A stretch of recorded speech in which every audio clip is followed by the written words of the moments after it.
All right, ladies and gentlemen, today in this session here, right now, we're joined by Scott Trembley. Scott was introduced to me as a operations machine. He was introduced to me Right. by another one of our speakers, Sharon Srivatsa, who is a fan favorite of yours since Get Listing Summit #1. Scott is a real estate agent operating in Myrtle Beach.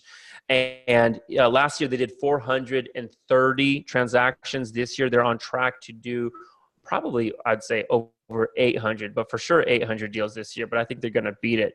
And Scott is joining us here today to educate us and share with us, at least for today, all things operations. I'm sure I could pick Scott's brain for hours about a lot of things, but today I wanted to be able to connect with him on how he runs operations. He even actually, as a solo agent, before starting to build the team, Scott actually at one point closed 130 transactions in 1 year as a solo agent. So this man walks the talk on systems, operations, and anything he's going to share with us today, he's using himself to succeed with. And as you guys know, I'm looking for people who walk the talk to bring on the summit so they can share. So Scott, welcome to the Get Listing Summit. So happy you're here with us today.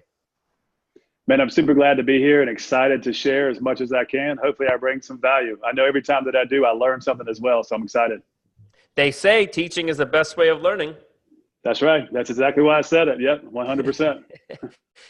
So here's where I'd like to start off with you today. And it's a little bit different than how I start most interviews. I really enjoyed our introduction phone call. I'm really happy that Sharon introduced us and that you and I got a chance to connect. And we had what I felt was like a really meaningful, in-depth conversation. And I was really glad that we had that. And I walked away from that phone call feeling and thinking, man, I just talked to a really, really smart person.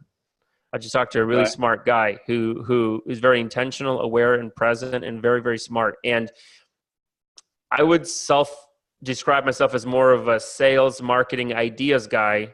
At least I think that's where my strengths and smarts are at more than operations. So what I don't want to do in today's interview is I don't want to go throughout this interview without asking you questions that I'm not smart enough to know to ask. All right? So where I'd like to start this off today is to ask you this question. When it comes to operations and systems and setting them up and building a real estate business, what's a question that when the real estate agents ask you about systems and operations, what's a question that they don't ask you enough that you wish they would ask you? Well, real estate agents as a whole, I don't think they're asking themselves the question enough, like, where do I really want to be 5 years from now? Everybody stays in the transactional world, the day to day. So if they were asking the question, like even to me, or maybe the question is, how do I know where I want to be? But if they were asking themselves that question or to me, then we could say, well, let's talk about that. Where do we want to be? Now, if we want to be at, if we were talking about deals or transactions or, gross profit or net profit or whatever it may be at this level, 2,000 deals, 250 million, whatever it may be, and have a certain size team, then what do you have to do to get there? So then really you have to take from that point 5 years, scale it back to 3, scale it back to 1, scale it back to 90 days, 30 days, into the day-to-day. So there's a book that's called Traction that if you haven't read that, I think it'd be super important for you to read in terms of operations, but it helps you get that bigger vision out in front of it and understand it, but then really work back on the day-to-day to say, you know what is what I'm doing on the day-to-day, are the priorities and the rocks that I'm working on today, are they in alignment with where I want to go tomorrow? And the tomorrow is actually further out, and it can even be 10 years out. And so what happens is so many people chase those big shiny objects all the time. They get so transactional, but they chase every squirrel out there that they're so out of alignment with where they really want to go. But if you have intention and you have the goals and metrics that where you want to go, and then you break it down to yearly, and you do, as well as any support staff that you have, if everyone is on that same path, and then that what they're working on or you're working on is all in alignment with getting there, then I think that's the traction book. Then you're gaining traction But most of the time, I think agents as a whole just think about that day, the transactional, and they just chase it as much as they can. But they're never, it's a marathon, not a sprint. Mm. So they're never actually building anything that's going to be scalable and sustainable. So we work all the time on scalability and sustainability and long term, and then we work in the day to day. So it's the big goals, but act small. So we work on the day to day actions that are in alignment with our long term. So like I tell everybody on my team, whenever we're introducing, like right now, we're bringing in a builder, right? We're taking over all of their inventory, right? Okay. Which is great. And with the Trembley, now I've been in that world, a bunch over my 20-year career, but it's the first big builder we're bringing in with the Trembley group. But I was like, guys, we're prepared. We have all the systems in place, but it's a somewhat new concept for the Trembley group. Mm-hmm. Let's make sure everything we do on a day-to-day creates scalability for the future, because we're going to kill it with them, and then that's going to really bring in many other builders. And so just working on the bigger end result, but the day-to-day has to be in alignment with that, if that makes sense. That does. And what I'm hearing you say as well is that a lot of real estate agents are doing a lot of activity day-to-day, but it's more of commission breath. It's just trying to get to the next dollar. They're not thinking about what can they do systematically to take them to a whole different reality within their business. Well, 100%. They also don't work on their consistent day-to-day nurture, watch, and follow-up plans in their databases either, because they're so focused on the commission breath and the dollar and those low-hanging hot fruit. They're focused on that, but then they're missing so many opportunities to build a scalable pipeline for the business. And so as an individual agent, they may, in today's world, you got all these incredible CRMs, but they're not using them correctly, and they don't have drip campaigns and different ideas and marketing tools to continue to stay in front of. Even though it's all readily available for you today, they just stay, for the most part, they stay very transactional, dollar focused, commission focused, and they miss the bigger opportunity, which is to build a long-term sustaining business, which is either can be yours or, an overall business with support and everything. Okay. That makes sense. Let's say tomorrow morning you wake up, well, wake up, and you're given the power to install a piece of software into every real estate agent's brain. It's going to download the software. This magical software is going to download in everybody's brain. And what this software is going to do is it's going to immediately instill 3 new habits in those people, in the real estate agent's business. It's going to instill 3 new habits that they're going to stick to consistently, day in and day out, or month in and month out, whatever it might be, for the rest of their real estate career. What would be those 3 habits that you would design for them to automatically start implementing, because that would solve for the challenges or the mistakes that they're making systematically and operationally? It's a good question. Well, number one is nothing's ever really changed in the real estate business with you have to really dominate your morning time, the 8 to 11 time on the phones. And so in the software would literally set up a system that where you came into your office, you pushed a button, you automatically had your 200 folks you'd be calling immediately, and there was no distraction to it. So you have your every single day. Like in our business, we have, for our agents, we have a 220 and 2 formula, which is 200 calls, a minimum of 20 new contacts, and 2 new clients every day. So that would be a button you push that automatically delivered those, and you would have the triple dollar, what have you, and you would just go to work right there. That would be number 1. 2 would be every single client that you had in your database would automatically, which you should be doing this already in a business, would already automatically have a drip campaign that was at least 2 years out. So they would, as soon as they identified a client that they were now working with, they began to, depending on which category of business they were in, buyer, seller, you automatically had a drip campaign, which was very personalized to them. And in today's world, there's a lot of technology out there that's allowing folks to get very personalized, almost like the client had their own personal website where you were personally sending them everything about them and their searches, that they felt you were more than just an agent or just sending property, that you really, really cared about them. So you would have the call set up, the drip campaign set up, and then 3 would be the bottom line is all of your past business that most people aren't capitalizing on. So that would be number 3. You would literally have a button that stayed in front of them and delivered them value about their market, their community, and their likes and dislikes and things they like to do, that you're dripping on them consistently to stay in front of them, to keep that relationship high. So whenever themselves, their friends, their family, their brothers, their sisters are ready, you never lose that relationship. And here's what happens is, in the business, the client that buys or sells something, 80% of the time, or actually it's 80 to 90% of the time, they would use the realtor that actually they worked in on the first transaction. Mm-hmm. They would choose to use that, but 70% of the time they don't. Right.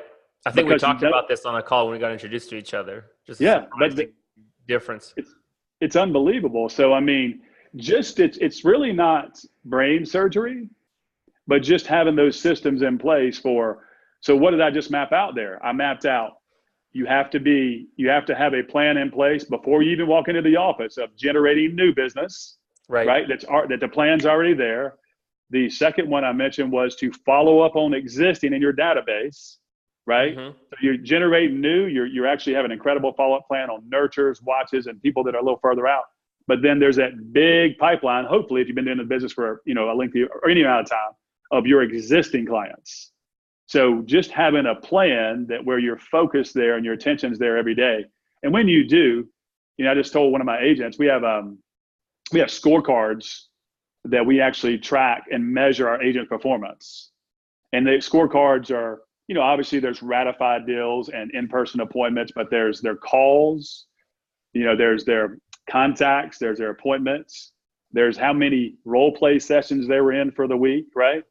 There is how many e-alerts, what percentage of their database is on e-alerts, different follow-up campaigns, text and messages. And we have a scorecard. And if our agents on a week-to-week basis are hitting the metrics of 10 or more, it's not a guarantee, but we pretty much say, guys, if you're at 10 or more consistently, your sales, you will be selling 3 or 4 or 5 homes a month. I just had a guy that we tracked his metrics for 9 weeks, and he was at 11.2 for 9 weeks.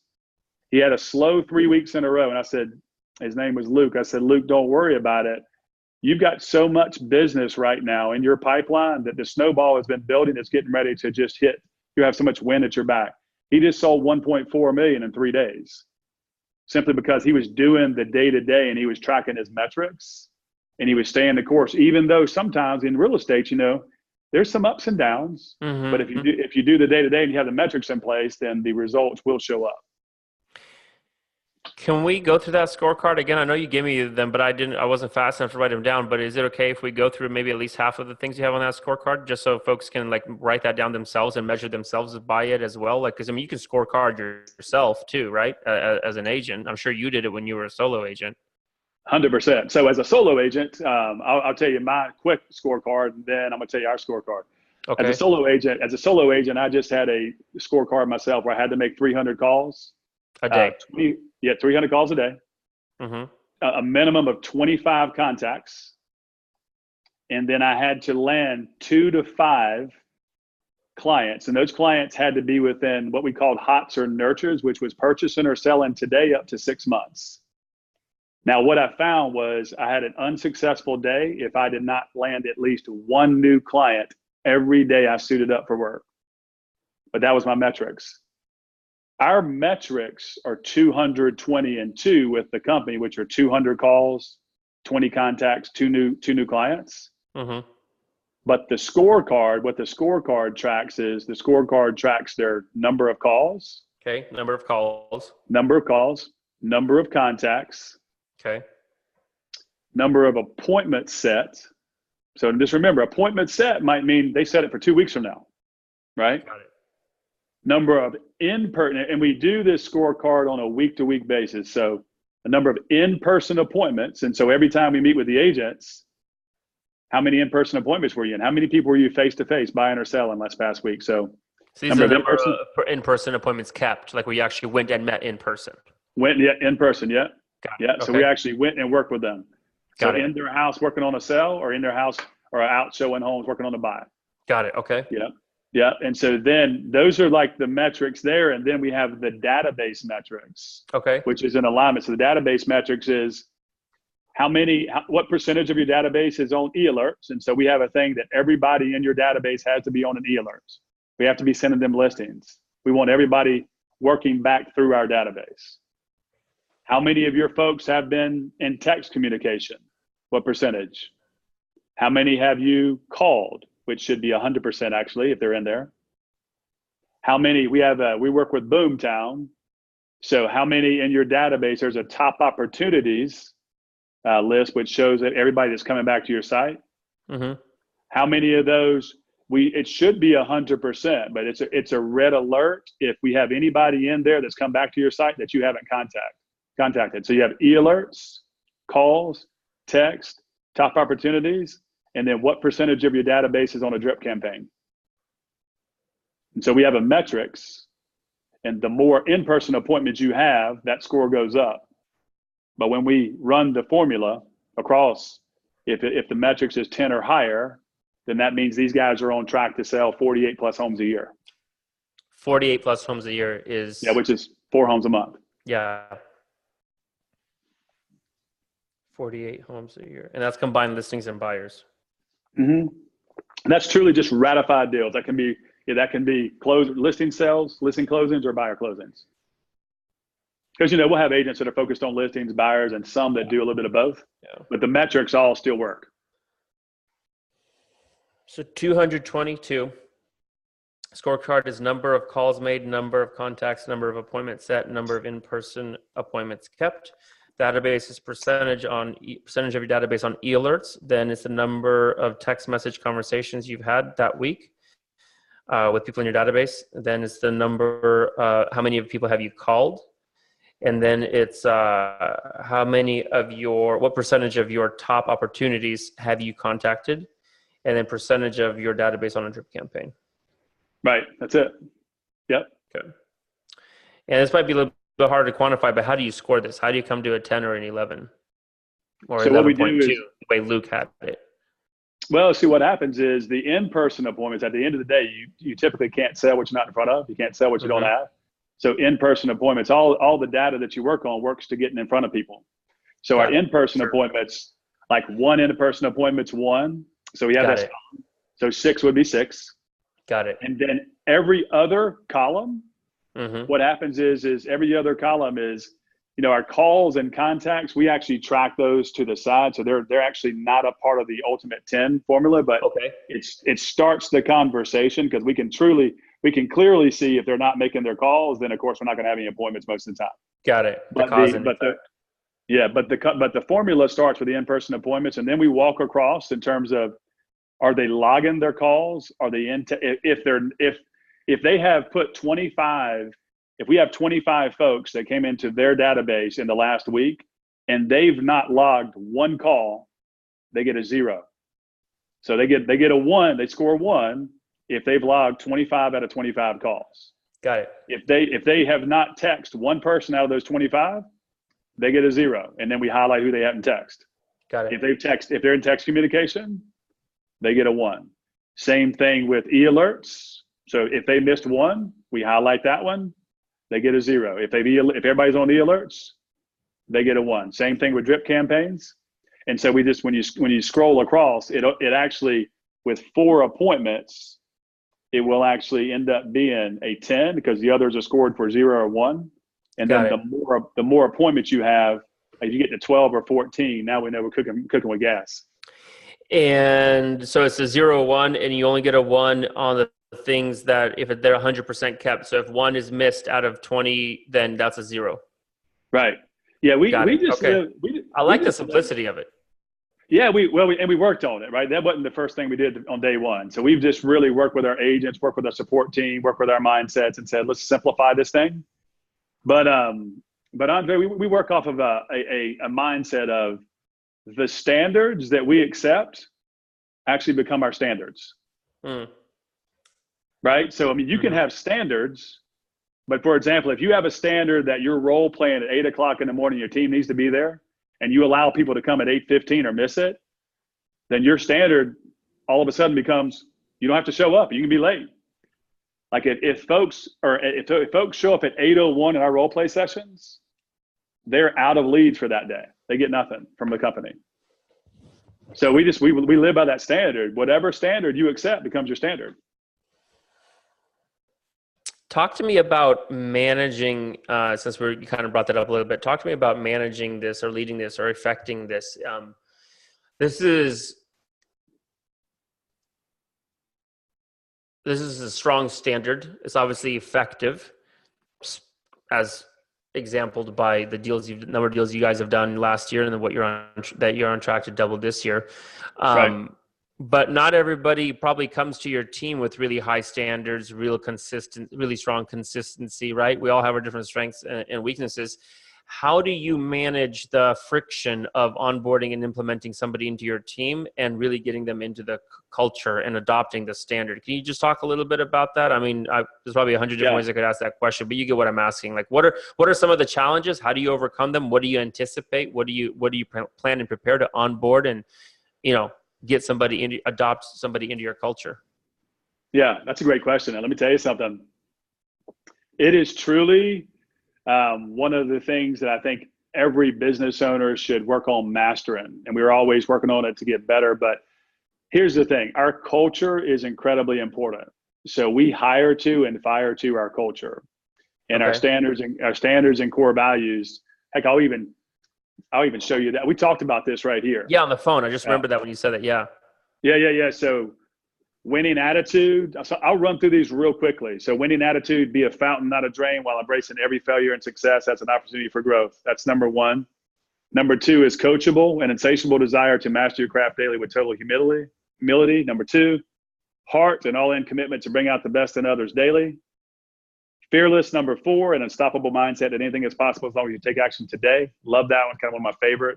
That's kind of the high D in me. Fifth, we all love this one, and this kind of brings in that accountability. 100% accountability. It's 100-0 principle.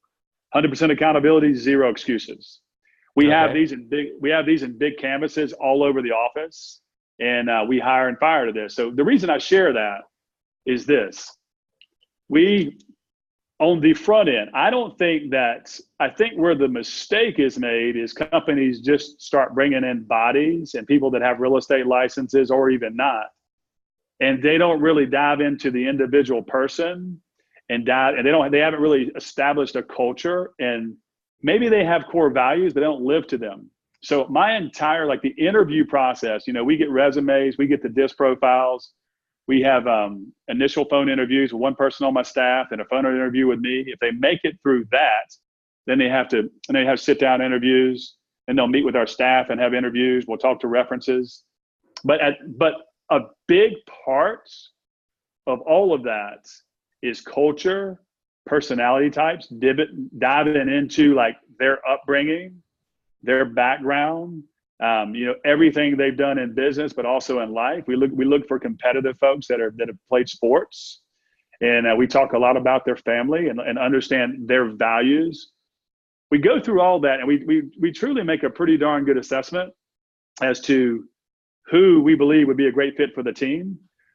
But when you get in here, this is where it really kicks in. We don't just bring somebody in here, hire them, and hope they succeed. We actually have a 30-day boot camp onboarding process that is super, super intense.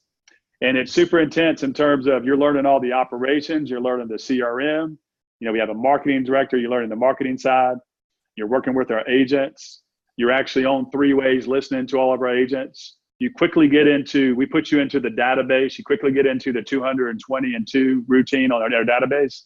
But we have 19 sessions with our boot camp team leader. It's all about sales, and it's all about accountability, but it's all about your mindset and sales and scripts. And it's truly a 7:45 to 5 o'clock for 30 days straight. And what we found is, and through that process, they're going to role plays, they're having one-on-one meetings, they're in our bi-weekly sales training. We talk about you either coach them up or coach them out. We quickly find if we miss it on the front end, which we don't miss very much anymore, but if we miss it on the front end, we quickly find that they're not cut out for the team by the time, and they have to also test out of the boot camp. So we don't have just this training and then we let them go. Like they're like sweating, man. Like they're like, I mean, they have to test out of this. They're pacing the office on the Friday, they're testing out, and it's a real thing. So through the process, we're building their daily activities as well as their mindset to prepare to go into this game. So whenever they get into, and great athletes will tell you the hard work's done in the training.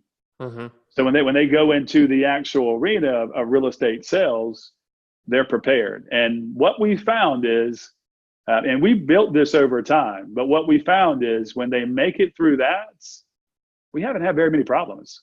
We haven't had very many problems. And our culture is so crystal clear, and we are very authentic. We have a zero drama policy. Like when I say zero drama policy, I mean zero. Like, I don't mess. Recently, I let go of a lady because, it doesn't happen very often around here, but just started kind of creating cancer. The day after I let her go, I had 15 agents come thank me. So and they were like, thank you so much for having an incredibly respectful, encouraging, and uplifting environment, and you stick to it. And when something's not going that way, you get rid of it. So I think our onboarding process is so intentional that if we happen to miss, and we're very intentional on the front end, but if we happen to miss that through that 30 days, we'll identify it. If that makes sense. It does. What do you do personally to stay centered, aligned, and focused at the helm of the ship the way you keep it?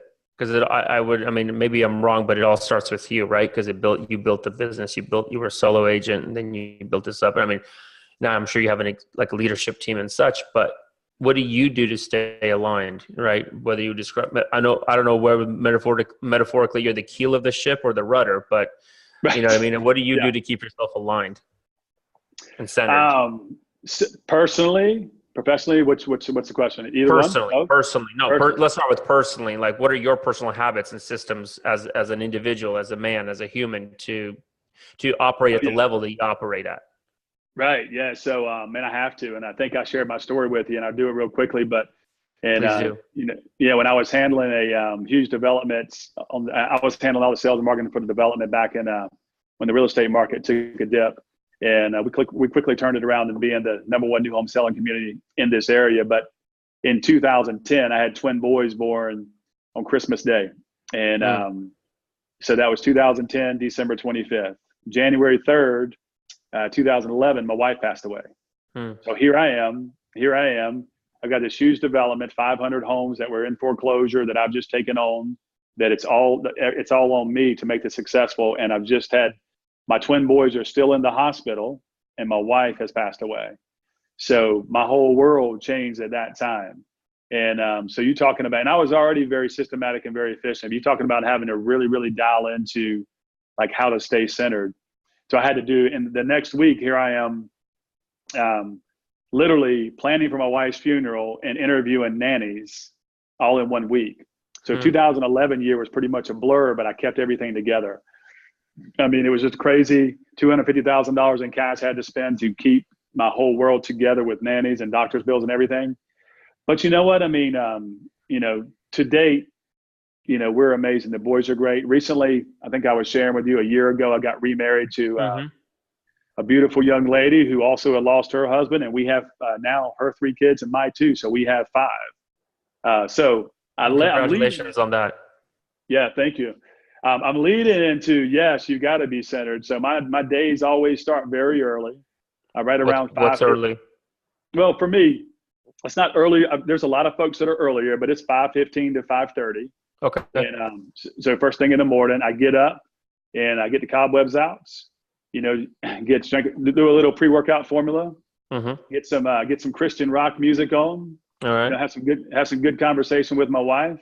I build a gym in my house, and so I work out there first thing.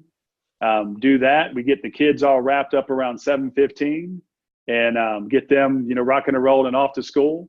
and my mindset's good. I actually take a little devotional time there in the morning, get my mindset right after the kids go as well, and then I'm off to the office.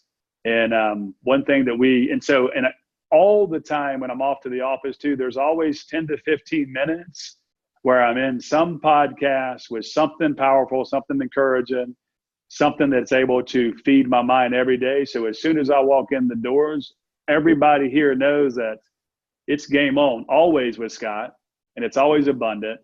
Because when you're the leader, you've got to bring it, you've got to bring it. So I still do coach my team members. I coach leaders on my team and team members. I'm divvying some of that up to another team leader, one of my partners right now. I'm divvying some of that up, which is fantastic. But they're looking to me to guidance, my operations team, my support team, and my agents. And one thing they'll tell you is they call me Coach T around here. It's like Coach T's mindset's always abundant. It's always progressive. It's always innovative, always encouraging, uplifting. And every moment they get a chance to spend, we're learning something together. So I start then. And then, of course, what happens whenever I'll finish up at the office 5 or 5:30, 6 at the latest. And then I've got my family time from 6 to 8:30. And one reason why, and then my wife and I will have that time from 8:30 to 10. So I'm out at 10, so it's always, we just joke, my family jokes. It's always game on and everything that we do. My kids are all into sports. I don't miss a game. I don't miss practice. I've got it tonight. I've got baseball practice tonight, So and I'm always about teaching them that, what you and I were just talking about failing forward. If you get knocked down, you always, it's all about getting back up. So we just created that in our culture. And at a sales meeting yesterday, I've got, we have the lecture whiteboard. We have an hour and a half bi-weekly meeting. I've got my notes up there on different screens. Right down the middle always says energy and enthusiasm. So my first question to them was, what are you guys doing to create more energy and enthusiasm in your life and your business today? And so they'll throw some things out. How many of you have worked out at least once in the last week? Stand up. 3 times, stand up. Or if it's not 3, sit down, right? Mm-hmm. Stay up if it's 4, stay up if it's 5. And so at the end, me and just a couple people are standing up at 7. So just creating that abundant, energetic, powerful mindset. We talk about 90% of it's between the ears, man. And every day there's a fork in the road. Which choice are you going to make? Is it going to be abundance or poverty? Is it going to be action or no action? Right? Is it going to be win or hope to win? And we have win today on a big canvas in our office. We have lots of music playing, this, that, and the other. But our whole company is set up for energy, for success, and we just all of that. What's happened for us is we're the number 1 reviewed company in our market, and I think that's a lot to do with the professionalism. We have no part-time agents, and we believe in 6-star service across the board to everybody that we come in contact with. So that's just who we are.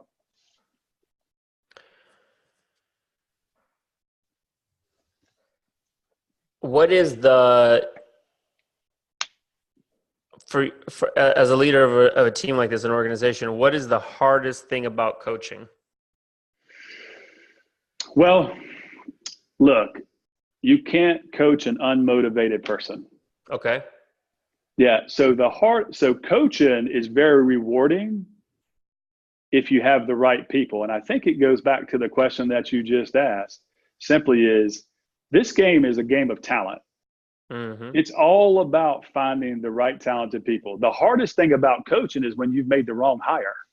I see. Does that make sense? Yeah, that does. It's kind of one of those like Captain Obvious type things, right? It's like setting yourself up to win in the first place.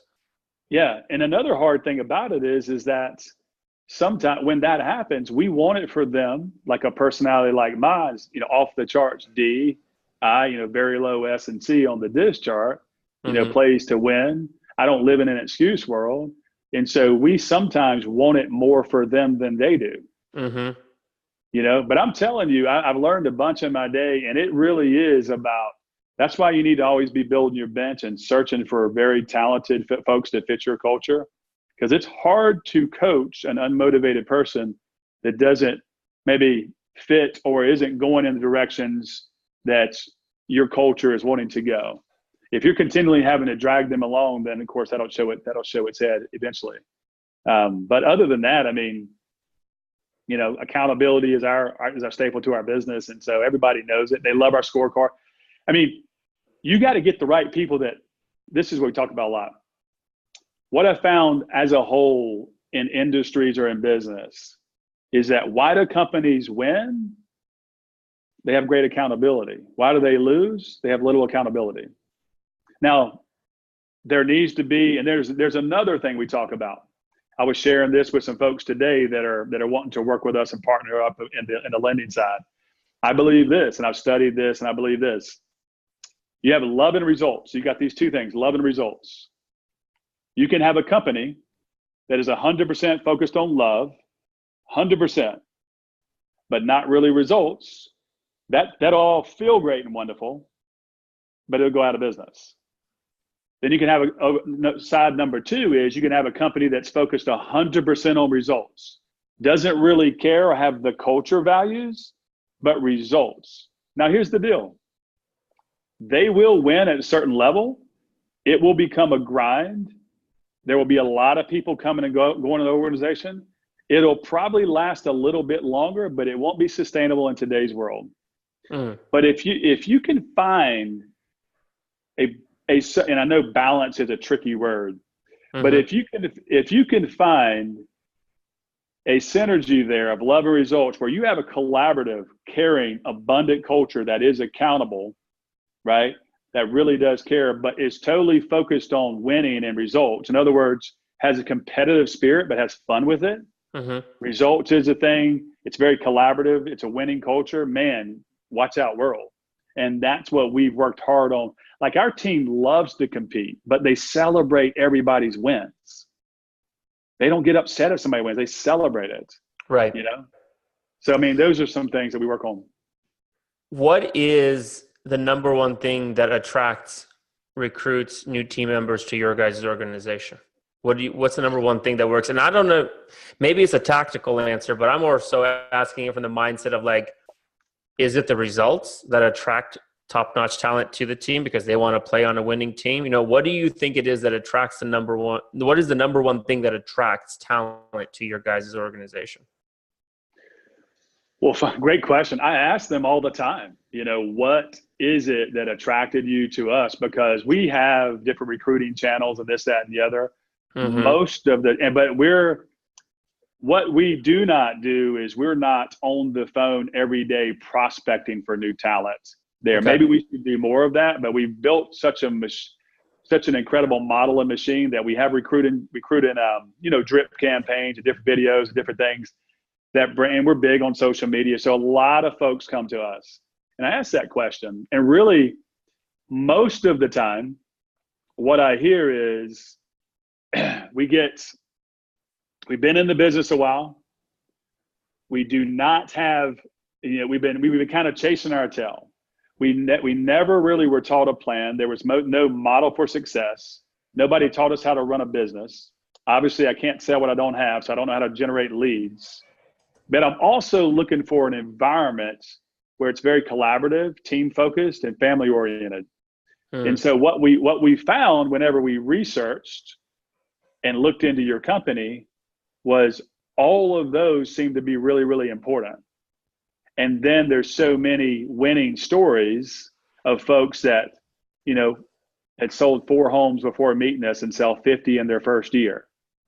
So the model, it's really kind of, it's really interesting. It's the model, it's the mindset, and it's the math. So the model they haven't seen before. The mindset seems to be off the chart in terms of the culture and how we do things. And we're just we're a fail forward kind of group. And then our math, our average agent over 3 years, over the last 3 years, our average agent produces 37 transactions a year, which is pretty high for the industry. Yeah, well, it's way above average. Way above average, yeah. So, the model that they look into and see, because they don't have it, because they're trying to figure it all out on their own, the mindset they know that they need someone, or they need coaching, they need training, but they want to be in an environment that's drama free, but it's abundant. And then of course the math, there's this great culture produce results. And so that's what they tell me, is that when they see that, these three things show up all the time. And so they end up reaching out to us. For those of you listening who are building a team, I hope you're taking notes on this or are going to be listening to this and pay very close attention. Next question for you, Scott, is this. It's a little kind of shifting gears just a little bit as we're starting to wrap up here for the time.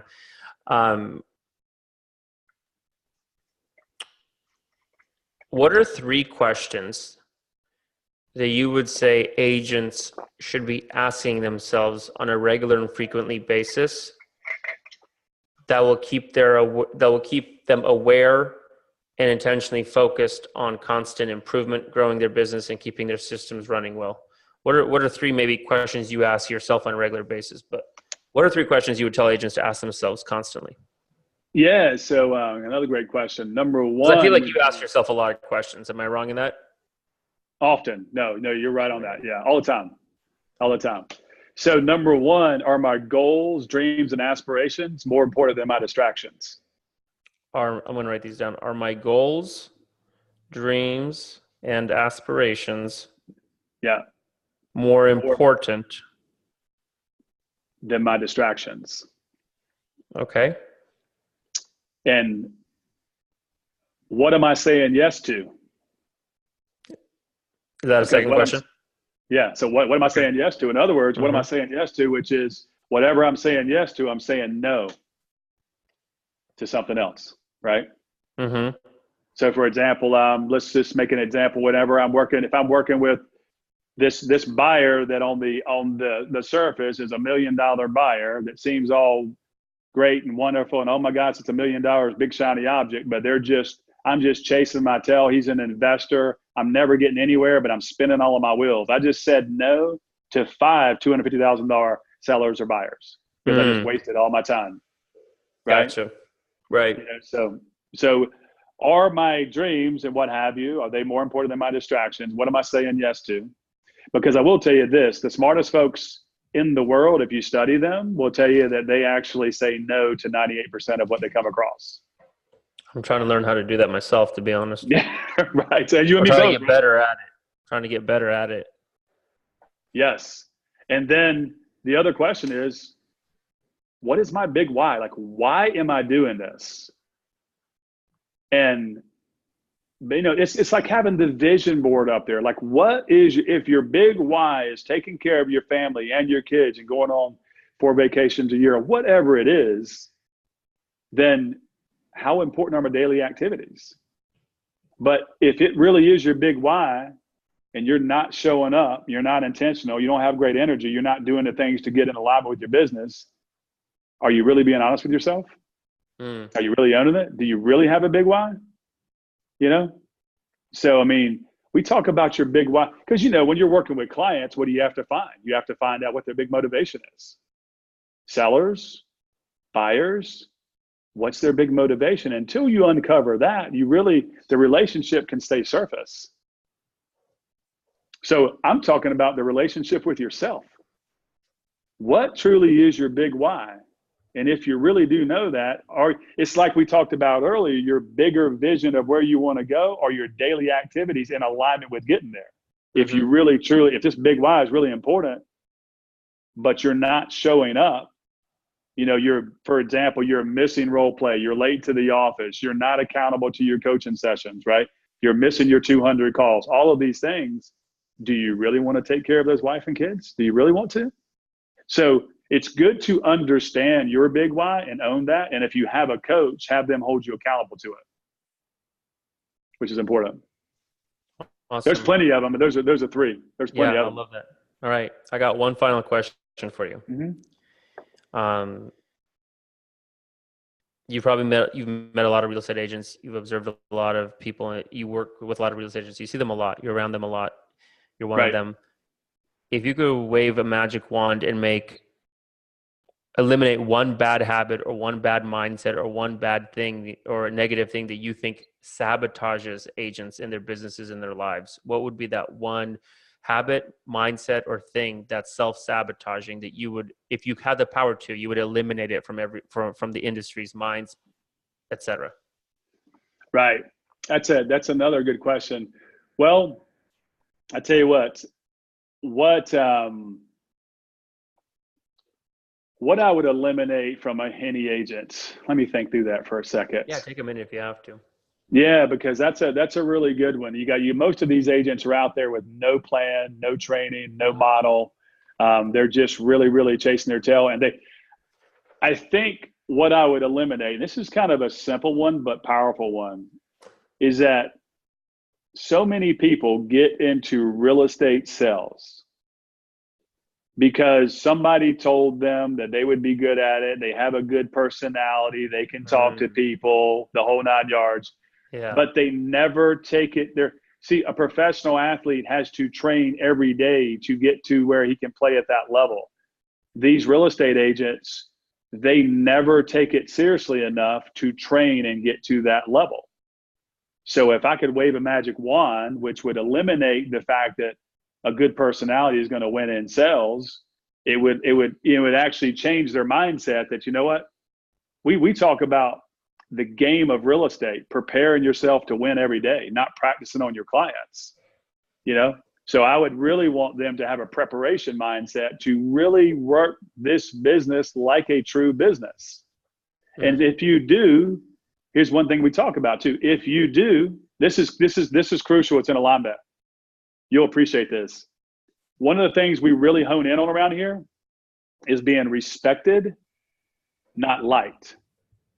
And I love that conversation when no one's ever honed into that one, because everybody's like, well, I want to be liked, I want to be liked. Well, that's cool. And I appreciate that. And I want you to be liked as well, but I want them to like you because they respect you. Got it. Right. And they're going to respect you. You can like somebody and not respect them. 100%. Yeah. And let me tell you something, in this business, everybody's gunning for the client's business in today's world. So they might have a great conversation with a fun-loving person that's just kind of staying in what we call the friend zone. But if they don't get professional, and if that client doesn't feel that this is a true leader that can help me get to the end result and is delivering major value, they'll find somebody that does. So our teammates really understand I want them to be liked, but because they're respected as a professional. And then the game changes, because then they begin to get into real deep, intimate conversations with clients. And then now they're working with the whole family, right? So we work on respect and not. We actually train. We have during our boot camp. That's part of the boot camp training, and it's a game changer, because what you find is most real estate agents stay in what we call the friend zone, and they shuffle through their business every day, and they sell four homes at the end of the year. But they'll tell you they're busy as can be, right? Man, I really wish I had somebody like you in my life to teach me when I got my real estate license 13 years ago. That's right. Hey, I trust me, I'm learning every day, and oh my gosh, I've had some amazing mentors and still do. So it's awesome. Well, I want to acknowledge you for the work, for showing up today and sharing so openly and thoroughly, just being an open playbook. And I want to also acknowledge you for the impact that you're making on the agents in your life. One of the affirmations that I ask myself every morning, I do the miracle morning every morning. And one of the things that I ask myself is, why do I have such an incredibly positive impact on the people in my life and on the world around me? I ask that every day, and I try to gear my mind towards that, right? And I believe that's one way that I can give, that doesn't matter if I have the money to give or not. The typical ways that people think of giving, that's something I can give, is to be a positive impact. And I just feel like you really exemplified that. I understand that it's awesome to have a positive impact on millions of people, but I think it's also important to notice when people are making an impact on 15, 30, 40, 50 people, that's life-changing. That's huge too. Right. In some respects, I think that's what's more important, because you can't really impact millions positively if you can't impact 5 people positively, right? That's probably true. Nice. So I just really want to acknowledge you for what you're doing. Like, sincerely, your average team member closes, I think you said 36 or 37 deals a year. And I don't know I don't remember what the average is in the industry, but I think it's like 0 or 1 or 2. Like, it's something really badly low. I think it's like 4 to 6 or something 4 to overall. But 6. yeah, it's Okay. low. Yeah. Well, Yeah. your team members are multiples ahead, right? Yes. They're Yeah. exponentially exceeding the industry norm. And so I just want to acknowledge you for that. I'm sure people on your team thank you all the time, but it's just somebody out here who interviews a lot of people, meets a lot of people, sees a lot of the industry from the Eagles, has an Eagles eye perspective on it. It's really cool what you're doing, and I appreciate you showing up today and sharing with my audience and the Summit audience. So thank you for that. Yeah, man. Thank you so much. And hey, it's all about bringing value. You know, I think you and I both agree there. It's the more value you can bring, the more value you can bring to the whole world. It spreads, and we love on folks. And I often share that my DNA. I feel like I was put here on this beautiful earth to help others, and I really Mm, believe that every day. And that kind of oozes through our. So that mindset has oozed through our community here with this office and this business, because our whole team wants to do the same thing, which is beautiful. gotcha. Yeah. Makes so much sense. Yeah, I man. agree with all that. Well, Scott, thank you so much. Yeah, man. Thank you.